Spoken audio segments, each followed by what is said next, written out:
পরনে জুব্বা, তোমার মাথায় পাগড়ি, ফেরাউনের মাথায় পাগড়ি। আমি যদি গজব দিই, জুব্বার বেজ্জতি হবে, পাগড়ির বেজ্জতি হবে, দাড়ির বেজ্জতি হবে।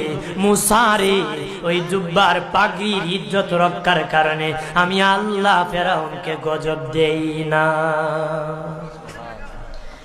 3 নম্বর কারণ হলো, আল্লাহ বলেন মুসা রে মুসা, 3 নম্বর কারণ হলো ফেরাউনের বাড়িতে একটা এতিমখানা আছে।